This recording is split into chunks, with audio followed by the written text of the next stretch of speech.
brace yourself like a man. I will question you, and you shall answer me. Can you pull in Leviathan with a fish hook? What if your life was chosen for a test you never asked for? Before the suffering began, everything was right, and a challenge was made to test his faith. Satan stood before God and said, But now stretch out your hand and strike everything he has, and he will surely curse you to your face. Who shut up the sea behind doors when it burst forth from the womb? God allowed it, and the test was set in motion. In a moment, everything collapsed.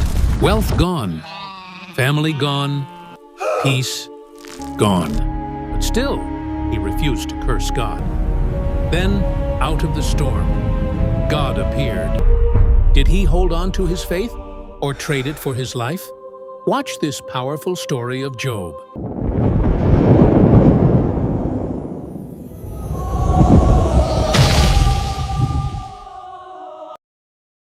In the land of Uzi, there lived a man named Job. He was blameless and upright. He feared God and shunned evil.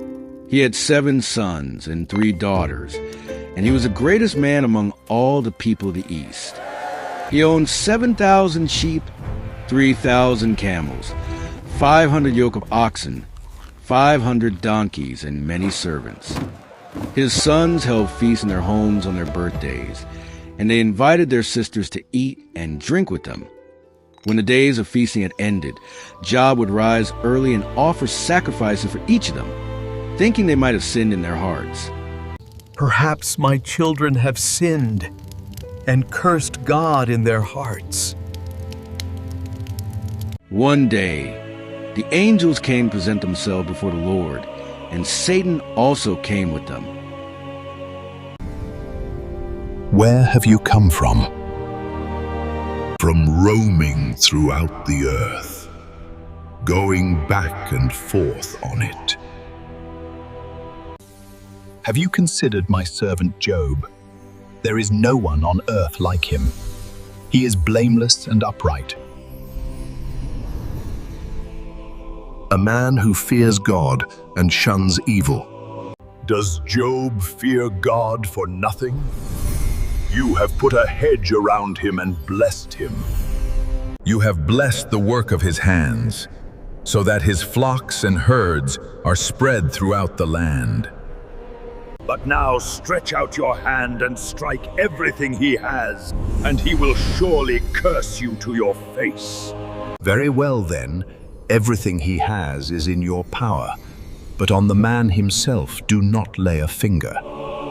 Then Satan went out from the presence of the Lord and began his mission against Job.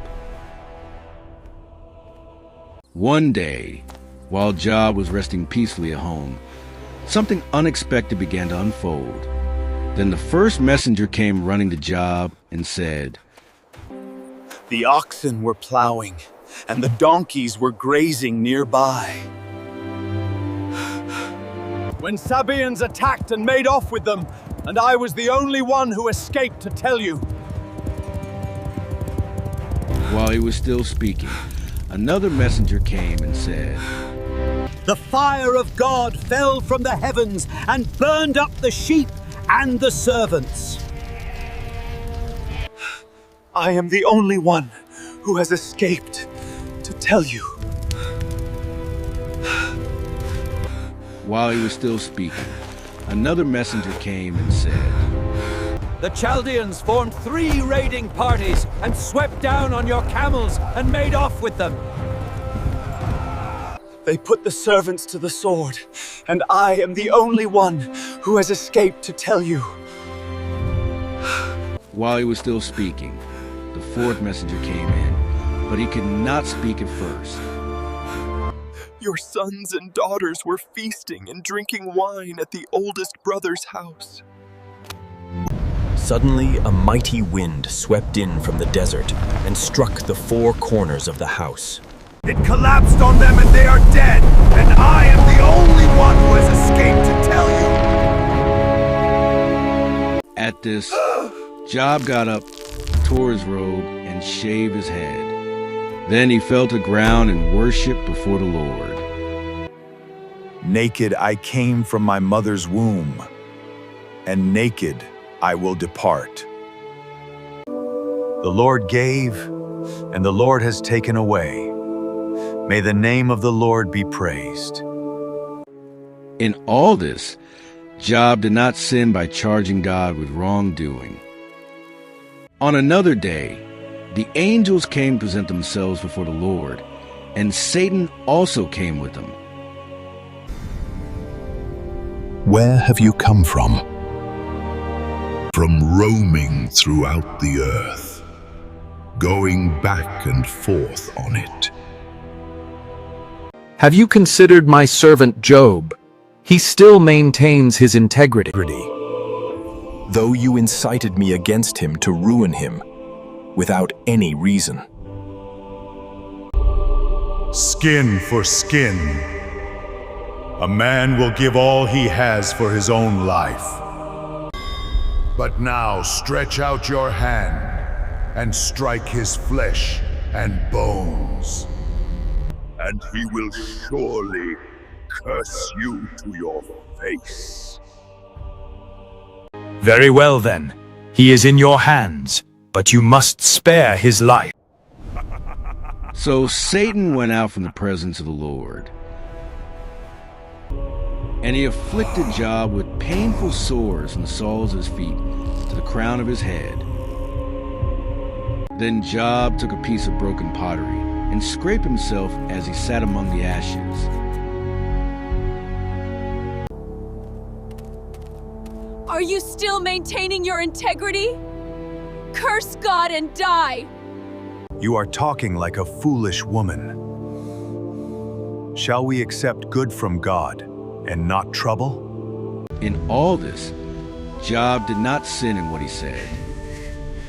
When Job's 3 friends heard about all the trouble that had come upon him, they set out from their homes to go to him.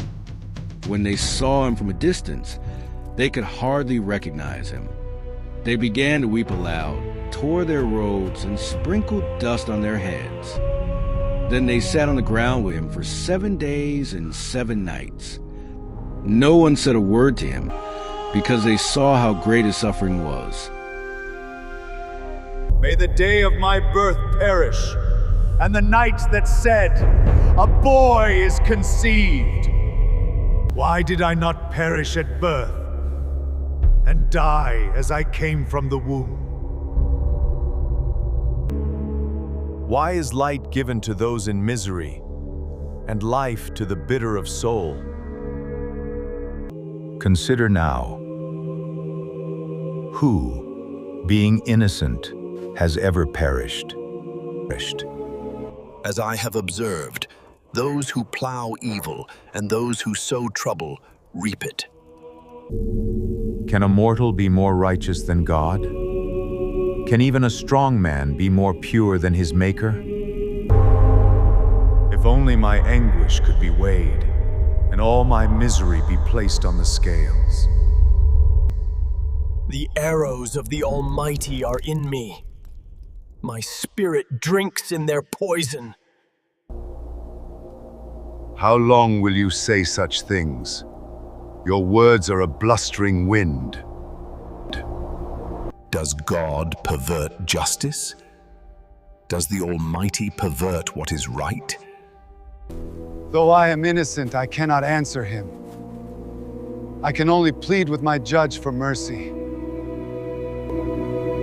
He moves mountains without their knowing it, and overturns them in his anger. Should not the multitude of words be answered? Is this talker to be vindicated? Oh, how I wish that God would speak, that he would open his lips against you. Doubtless you are the only people who matter, and wisdom will die with you. Ask the animals, and they will teach you, or the birds in the sky, and they will tell you. In his hand is the life of every creature, and the breath of all mankind. Though he slay me, yet will I hope in him. I desire to speak to the Almighty and to argue my case with God. From suffering in silence, Job spoke with honesty and courage. He questioned deeply, yet he did not turn away from God. And in that still moment, a greater voice was about to speak. A young man named Elihu spoke with anger, believing Job had justified himself rather than God. I am young in years, and you are old. That is why I held back. But it is the Spirit in a person, the breath of the Almighty, that gives understanding. God is greater than any mortal. Why do you complain that he does not answer? Then the Lord spoke to Job out of the storm, and his voice carried power and authority. Who is this that obscures my plans with words without knowledge? Brace yourself like a man. I will question you, and you shall answer me. Where were you when I laid the earth's foundation? Tell me, if you understand. Who shut up the sea behind doors when it burst forth from the womb? Have you ever given orders to the morning, or shown the dawn its place? Who gives the horse its strength? Can you hunt the prey for the lion, or provide food for the ravens? Look at Behemoth, strong and mighty, feeding like an ox.